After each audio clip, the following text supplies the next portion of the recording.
Welcome to Fulbright Pulse.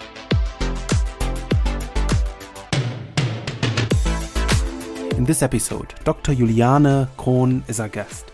Juliane undertook a Fulbright in 1984 and 85 at the University of Missouri before obtaining a PhD in business administration from the University of Cologne. Juliane is a member of the jury of the Livelihood Award, sometimes called the Alternative Nobel Prize. We say at the jury, we always look for those people who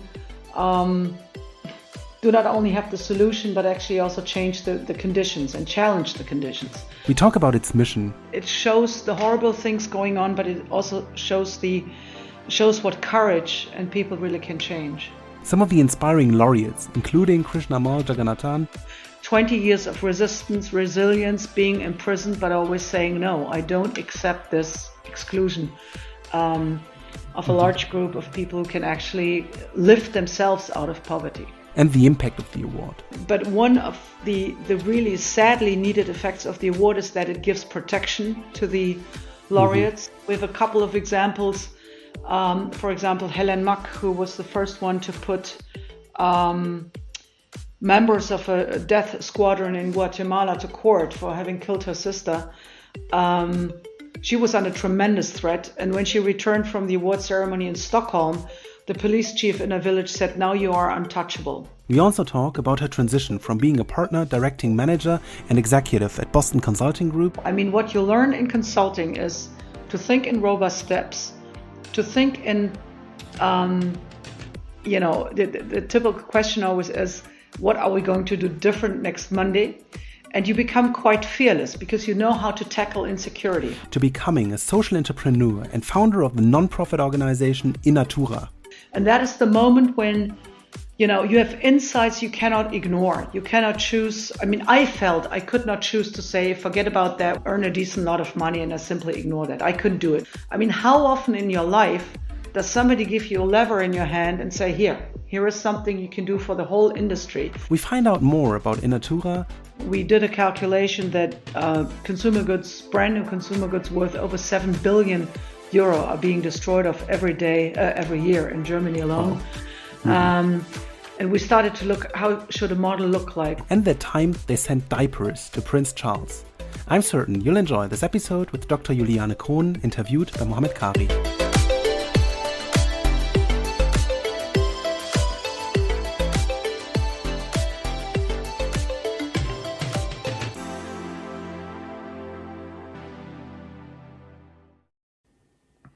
Juliane, it's a pleasure to have you here today with our Fulbright podcast. Let's get right to it. Startup culture is becoming generally popular, even in good old Germany, but the role models seem to be the Teslas and Netflixes of the world. So my first question to you as a social entrepreneur would be, are social startups or the social purpose not sexy enough?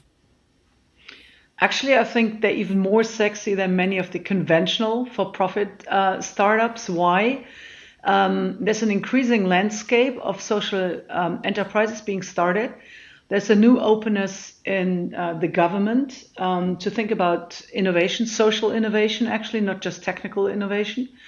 And the cool thing is that social enterprises actually tackle societal goals, usually along the SDGs, Sustainable Development Goals, and really try to address at least one or two topics which are really of a growing concern to society, climate or an aging society.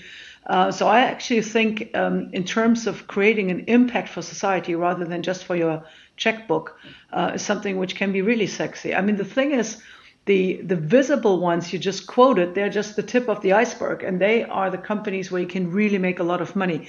If you have a social enterprise and even a non-for-profit social enterprise, it's not really too attractive for investors. That is one of the problems the scene is having. So maybe let's get right into your own social enterprise. In 2013, you founded the Non-Profit Organization Innatura in the region of Cologne. What is Innatura and why did you found it? Innatura is, an innovative social enterprise, and it's the only platform in Germany which builds the bridge between companies which would like to donate consumer goods which are not going to the market for a number of reasons, surplus goods, mislabelings, overstock, and charities which are always in high demand of products to run their own charity or take care of the needy they work with. And so far, there was no possibility for the one to reach the other. And we discovered, actually, it started all with a call of a former colleague of mine saying, you work with charities. We have 200,000 bottles of mislabeled shampoo. We're happy to donate it under two conditions. It has to be out of our warehouse tomorrow afternoon, and you have to promise it's not going to end up on the black market. At that time, I was working on a study in Cyprus. I was calling the charities I knew, and they said, "This is a wonderful brand shampoo. We're not able to buy it. It's wonderful. Maybe we can take 20 bottles, 50 bottles, 100 bottles." But I didn't find anyone who was willing to take more than a truckload in a day. So the shampoo was being disposed of, and together with two colleagues, we started to look into the matter and say, how much is actually being destroyed every day, which could be used. We did a calculation that brand new consumer goods worth over 7 billion euro are being destroyed of every day, every year in Germany alone. Mm-hmm. And we started to look, how should a model look like, which basically brings the two together. And that is what we do. It's the category of a product redistribution charity. That's how we define ourselves. Okay, wow. So how much did you say is being wasted every year in goods? 7 billion euro just in Germany. Wow. And we estimate that about a third of it is perfectly good for the social sector. Okay, and that was the idea about 10 years ago. What impact does Innatura have today? Well, first of all, we started to address actually three societal goals. It's, of course, alleviating poverty in a certain segment, consumable, sustainable consumption, and climate action. I mean, those are the objectives we're working towards. Overall, we have collected goods worth 35 million euros. We are catering to 2,200 charities on a regular basis. We have over 5,000 registered with us. We know that those charities reach about 1 million people, and we have saved about 3,500 tons of goods, which is about 125 big trucks. And we have saved the social sector. That's how we calculate. They pay a small handling fee, about 25 million euro. That sounds large for a charity you start out from scratch, but compared to what I just mentioned, 2 billion, which we theoretically could salvage every year, we're still scratching the top of the surface of the iceberg.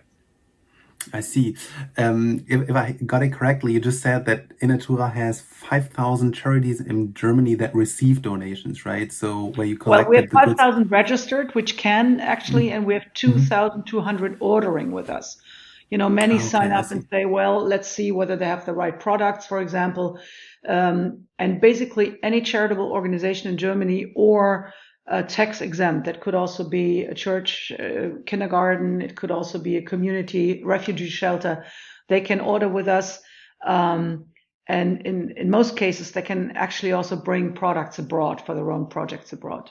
But we are limited to German, to recognize German organizations. What kind of producers are we talking? Or what kind of donators are we talking? We have currently about 200 companies which entrust us with distributing their products. The biggest one, I mean, they are transparent. The biggest one is Bayersdorf, the very beloved Nivea brand, which, you know, provides us with a lot of basic body care. Procter & Gamble, Amazon is a large donor. Städtler, very well known in Germany. They do top quality pencils and painting utensils. But we basically always have a range of about 1,500 products available, everything from tools, stationery, toys, body care, basic body care products. I mean, it's a whole range, household articles, electronics, whatever you need to basically equip a charity or take care of people in need. I see. So 2,200 charities that received donations. I've read that there was one family in the city of Westminster that was the recipient of one of your first deliveries, diapers. So can you tell us a bit more about that first delivery?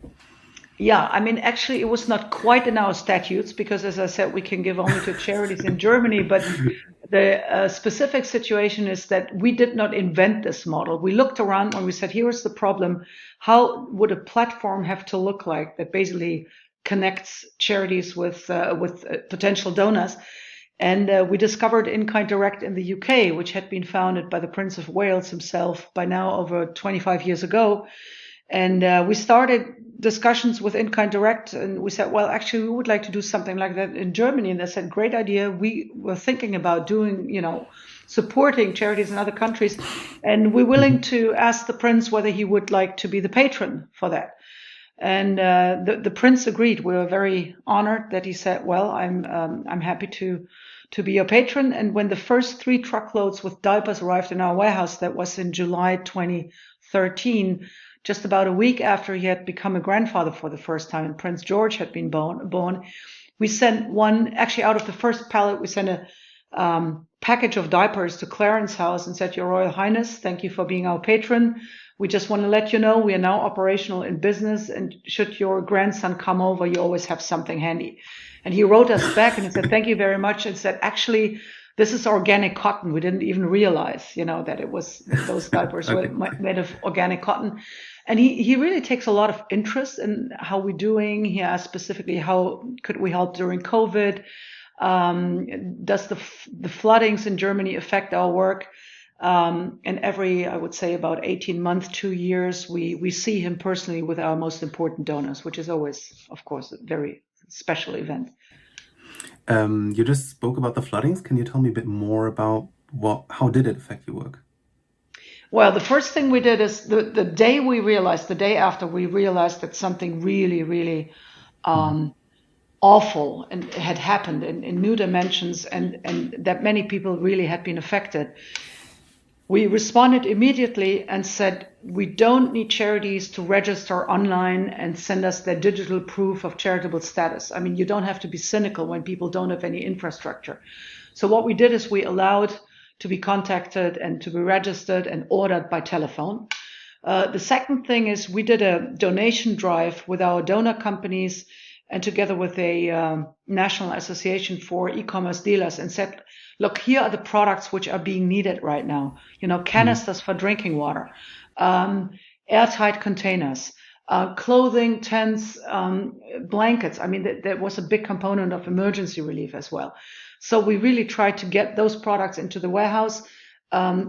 We put them on the catalog and said they're only accessible. They can only be ordered by charities which are affected or helping those who are affected. And we established what we call a flood relief fund. So we realized very quickly that charities on the ground needed more goods than they could actually afford. After a year of Corona, where you cannot do fundraising, very small Vereine didn't have any petty cash, any money, but they were expected to take care of, let's say, 1,000 volunteers helping at the village to clean up. So we talked to our donors and we raised about 50,000 euros, which allows us to pay for goods so the charities don't have to pay for it. Yes. And I think that was very quick and very effective, and within the In-Kind Direct International Network, I mean, our sister charities have similar experiences with floodings in Great Britain, at the Ardèche in France. So we're not an emergency relief organization, and we will never be. But we know how to scale up quickly and actually use the momentum for helping people affected.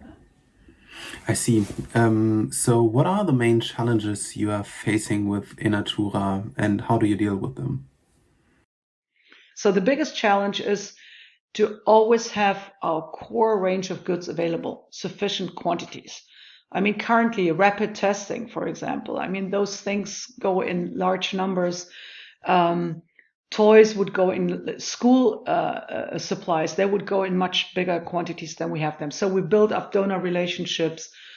We try to develop our donors into what is called planned giving. So we do not just get the stuff which they would dispose of, but really are willing to share and participate. That is the biggest challenge. The second biggest we still have, but we hope that will be resolved soon, is the taxation of in-kind donations in Germany. The current law requests that donor companies pay VAT on them. So your donation is being treated as if you sold the goods. And the government says, we don't care whether you get money for it, but, we want the VAT.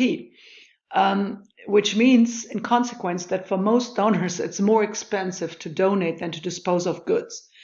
And I think in a time when we talk about resource efficiency on the one hand, but also social need and, reduced budgets in the social sector, I mean, this is simply the wrong incentive. And the most dreadful discussions are those with CFOs. I mean, I have a business background. I understand the calculation when they say, sorry, we cannot afford to donate. We have been lobbying on that topic from the beginning with politicians. And when the coalition negotiations started, we went back to the negotiation leaders and said, please don't forget this point. It's not going to cost any money, but you have to take it off the table. And now the coalition treaty has a very specific clause where the coalition says we want to abolish those tax barriers and replace them with easy mechanisms so those goods won't be destroyed, but will be donated. So it's a very specific promise of the new government in Germany. But that was always a big obstacle. And we knew, I mean, it really hurts, if a company tells you we're going to dispose of another truckload of, children's clothing just because it's more expensive. So maybe let's move forward to a second role that you have, which is being a board member and jury member of the Right Livelihood Award Foundation, sometimes also called the Alternative Nobel Prize. And I found a very interesting statement of yours in this context. What you said is there are a lot of people on this planet who do good things, but only a few are challenging the rules of the game, are changing the rules of the game. What do you mean by that? And do you have examples in mind? Yeah, we say at the jury, we always look for those people who do not only have the solution, but actually also change the conditions and challenge the conditions. A very impressive example which comes to my mind is a laureate from India who with her husband had lived in an ashram together with Gandhi. So she's a national monument basically in India. And she has made sure that more than 2 million women get land rights and land titles in India, which means that altogether you're lifting something like 50 million people out of poverty because you have a large family which can be sustained from that. And the way how she challenged the rules is the following. First of all, you need land which you can redistribute. So she went to the big landowners and said, there is some infertile land. Could you please give it to us? Knowing that a small family would be willing to work on it and make it fertile. And then they said, well, you can only buy land if you can read and sign a treaty. And she challenged that in the Supreme Court. There was no rule that you have to be able to read and write to be independent legal person to act on your behalf. And she basically, and it's a long story, she has spent half of her life in prison, and she always knew she would get out again and basically change the next layer of the law, or challenge the next layer of the law. In the end, it was enough if somebody really makes the famous 3 crosses on the treaty, because the ability to read and write does not affect your right as an individual under Indian law, which is actually a pretty good law built after the British legal system. And by challenging one after the other, I mean, she really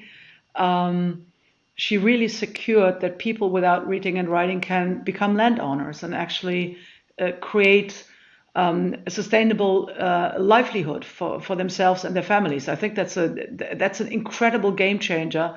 20 years of resistance, resilience, being imprisoned, but always saying, no, I don't accept this exclusion of a large group of people who can actually lift themselves out of poverty. I see. What impact does the Right Livelihood Award have for the laureates? What It, like is it? Mhm.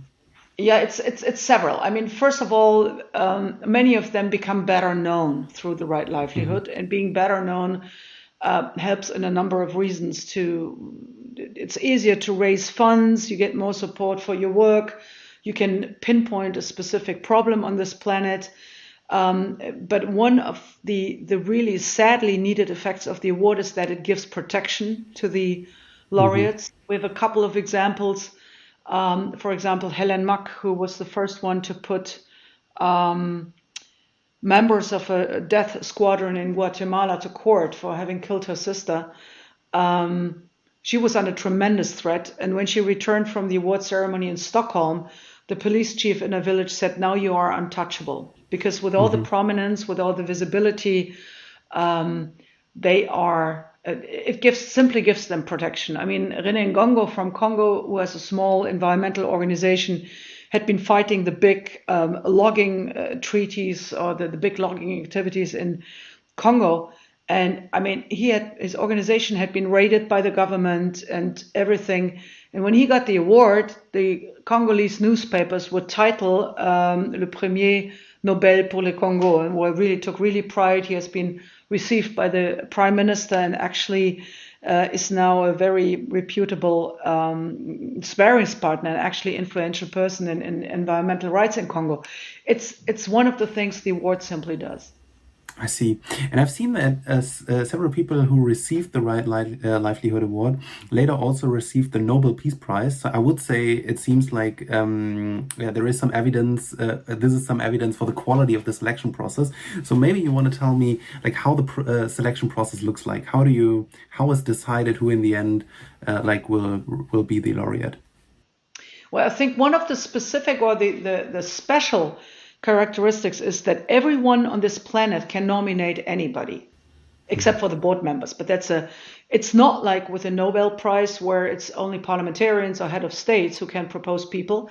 But with the fact that everyone can bring up issues in a very simple way, it's kind of an early warning system. What are topics which are popping up around the globe?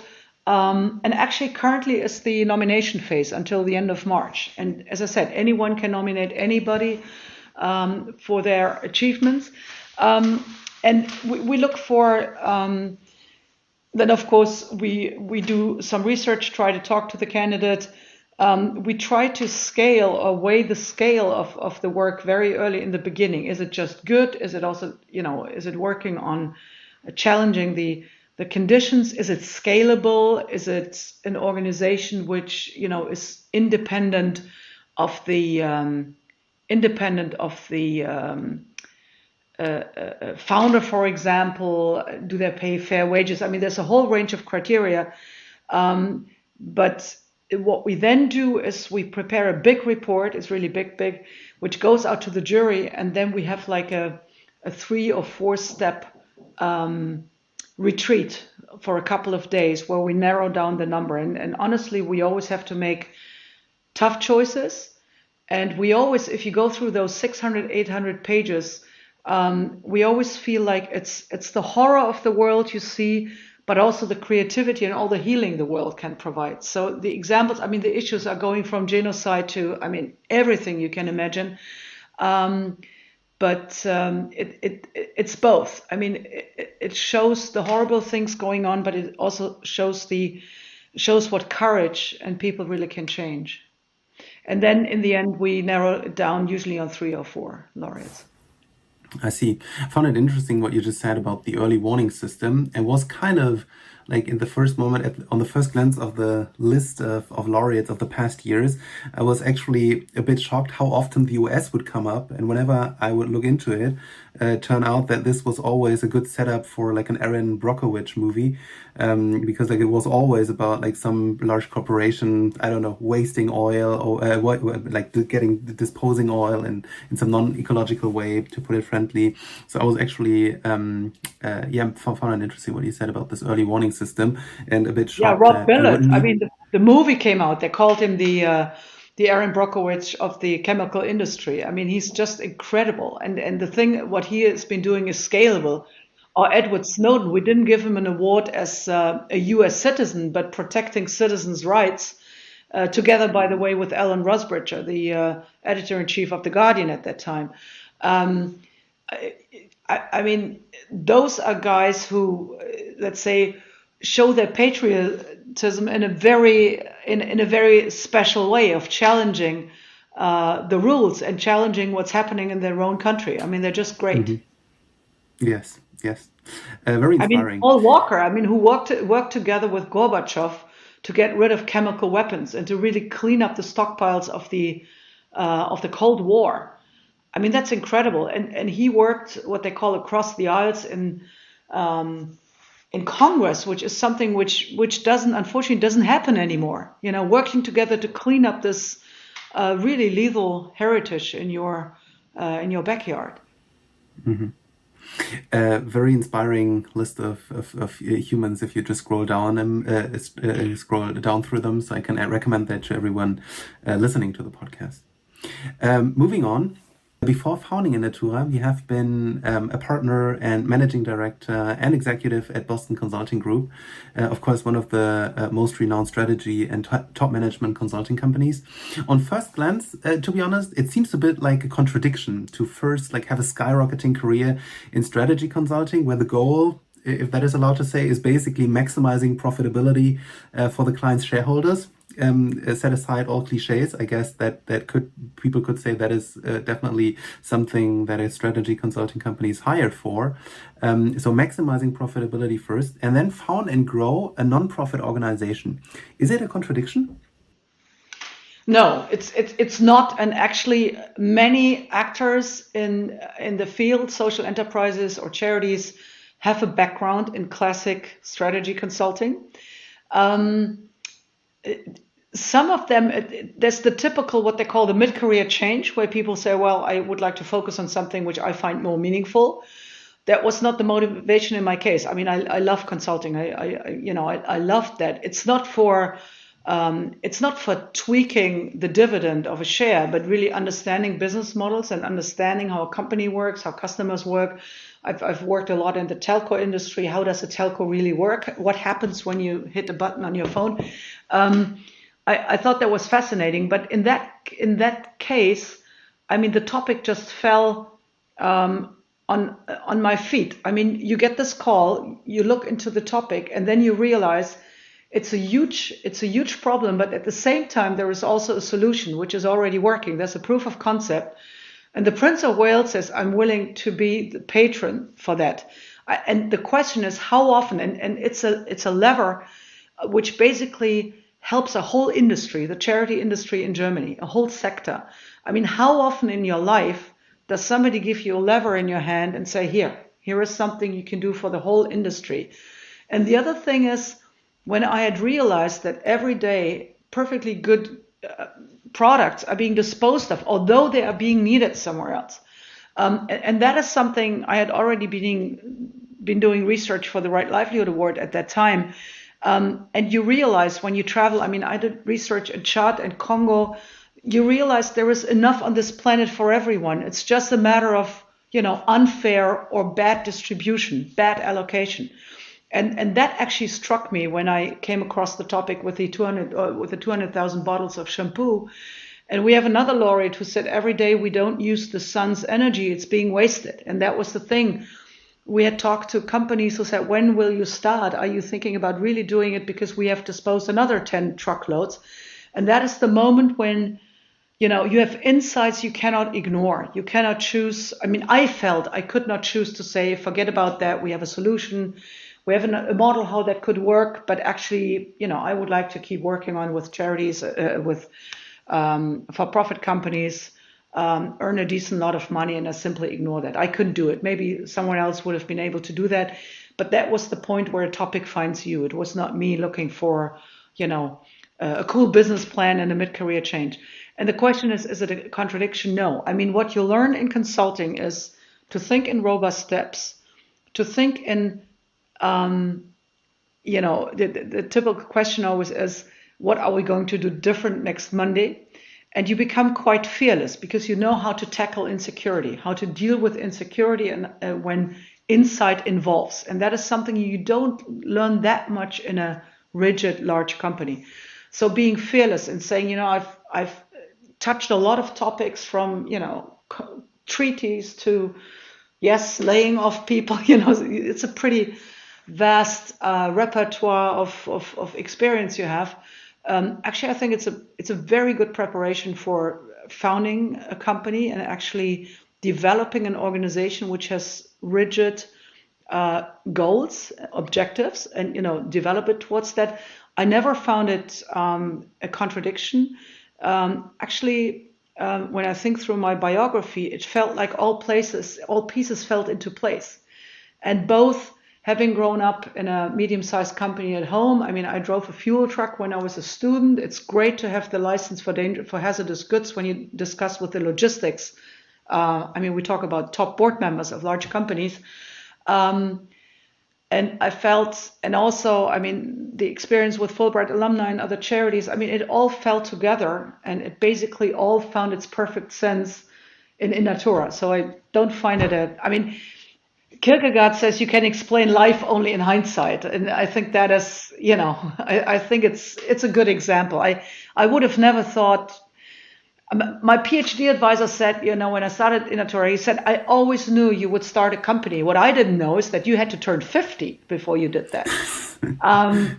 So he was absolutely clear about that. I would have never thought I would spend about 40% of my time fighting the tax regulation for in-kind donations. But again, if the constraints are there, I have to work on the constraints as much as on our basic business model. I see. Yeah, thanks so much. So let's actually get back to the let's get forward to the next part of this interview. So I was thinking maybe today let's do some kind of fast associations. So I'm just going to give you a couple of words, maybe one or two, and maybe you just tell me what comes to mind when you hear those words. So the first one is Olaf Scholz. Olaf Scholz, he has received many letters on this tax issue, including an expert opinion how to resolve that in a way which is in line with EU regulations. However, he chose to ignore that. And I was wondering if he makes it to Chancellor, whether he would pick it up. And I couldn't believe when the topic showed up in the coalition treaty. I could not understand why he didn't pick up the chance during the campaign to say, here is a measure which actually would create a lot of social benefits, which is part of his, the Respect campaign. But I've learned from people working with him that he very rarely changes his mind in hindsight, which I find kind of worrying for a chancellor. You have to reflect on your decision-making process. But I could say I almost had a personal relationship in writing another personal, urgent letter and saying, look, here is the topic. It doesn't cost you anything. Here is the model calculation. But we finally get there. I actually came to that question or to that word when I read that you took the freedom to without invitation, change the appearance of his office in the Federal Finance Ministry last year. Do you want to tell us a bit about that? Yeah, that action? We have been approached. We published a paper on the actual current legal situation and the disadvantages in terms of the misallocation of goods. And somebody who does guerrilla art, light installations on buildings, approached us and said, I'm happy to help you visualizing your demand, what you are demanding from politics. And it's a nice example. Actually, nobody cares what Innatura is thinking. So we had the liberty of projecting on his office this demand, on an evening at the Treasury in Berlin, saying never taxes on in-kind donations, never. It's obvious, isn't it? We said it's einleuchtend in German, and that was the pun play with this light art installation. We interviewed a couple of people who came walking by. Unfortunately, it was the evening of another of those COVID summits, so he wasn't in his office. but it's something none of the big lobbying associations in Berlin would have dared to do that, because they are dependent on getting appointments with him, whatever. But we felt like we can open our mouth, and it's something you can ask for, because you're not asking for yourself. You're asking for beneficiaries. You're asking for the needy in this country, for kids where the parents cannot afford a school bag, or for people sleeping on the street. And I always find if you're asking for other people, it's easier than asking for yourself. And it's no hidden agenda, and you can be very open with every politician. And we had a lot of fun with that. I see. Female founders and leaders. Too few of them. Absolutely too few of them. Although there is empirical research that when they start a company, they have a longer longevity. The companies, not the women. They're more successful. Why? Because they're more hesitant to really start. They really start to think things through. I did my master's thesis on social networks for female entrepreneurs or founders. When social networks still meant really going somewhere and talking to somebody, not in the internet sense. And it's interesting how discouraging our regular procedures are, like asking for a bank credit, depending on whether you're a man or a woman, or a father or a mother. A lot of things have changed, but still female startups are underfunded, and there is the demand in the scene to say female founders need female money, and then now the first networks of female investors as well. So still a long way to go, but exciting field. I see. Sweden.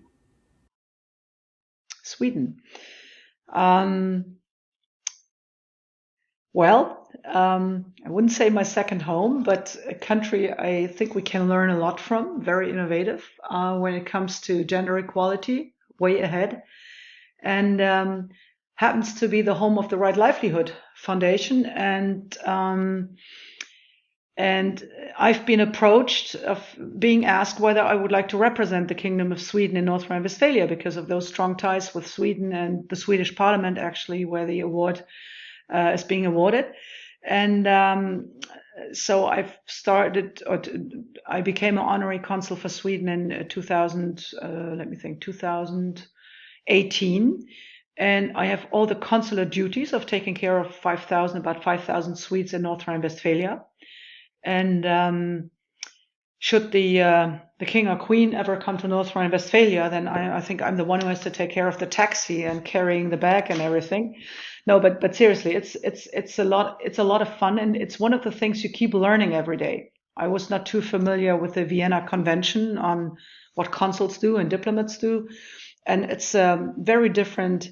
It's a very different network. You get access to interesting colleagues, and having always a good excuse to go back to Sweden and enjoy the people and learn from them. I mean, it's you can believe that with the different COVID strategy Sweden has chosen. I mean, we're always being approached of please explaining that. But it's a wonderful country to represent, and quite an honor to represent it. Who are the people that you are most grateful to in your life so far? Well, certainly my parents and my family. I mean, growing up in a safe environment and learning what it means to run a company, being in charge of people, of individuals. I think that was a great upbringing and a great asset growing up without fear. A professor I had during my Fulbright year at the University of Missouri in Columbia, who claimed that he wanted to teach his students to think, speak, and write clearly, who was really one of those people who showed the love for the country in a very special way by challenging what was happening. I mean, he was incredible. Mm-hmm. He brought, I studied under the Reagan, in the Reagan era, and Reagan was supporting the Contras in Nicaragua with weapons, because he claimed that the Sandinistas had received Russian weapons. And there was a deputy CIA director who had said, no, it's not true. I mean, it's like the weapons of mass destruction, which kicked off the Iraq war. This guy got fired, and my professor Marvin Rogers brought him to campus in the Midwest. And this guy stands up and says, no, it was just a pretext to move in there. And it took a lot of courage to do that in the mid 80s, and there were other things. I think the most touching when he organized a visit of our class with him to Whiteman Air Force Base. It's a place where a lot of the Minuteman II intercontinental ballistic missiles were placed. And he started to discuss with the guard and said, or the students started to discuss with the guard and said, if you hit this button, I mean, this missile is going to hit St. Petersburg and going to kill a couple of million people. What would you really think if you have to do it? Would you hesitate? And the guard said, well, I'm just doing my duty. And that is why my professor, an American, saying to an American, stepped in and said, that is what the guard at Auschwitz said too. I think that's really, I mean, speaking truth to power, I think that's an incredible thing, which he really taught us. So I'm incredibly indebted to him. My PhD advisor, incredible. I mean, I think we all have a lot of mentors on the way who challenge us and care for us at the same time. And I'm mentoring a couple of people as well to give back a little bit of that.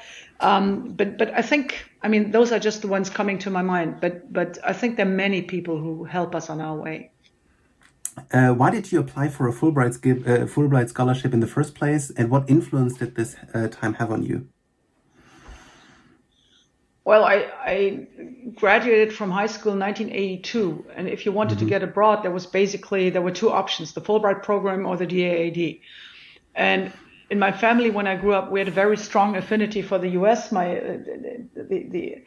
My father, he was drafted to the war when he was 16, and he was a prisoner of war for the Americans for a long time because he had English as his first foreign language in school. He was fortunate enough to speak, understandable English, and he was full of admiration. Spent a lot of time with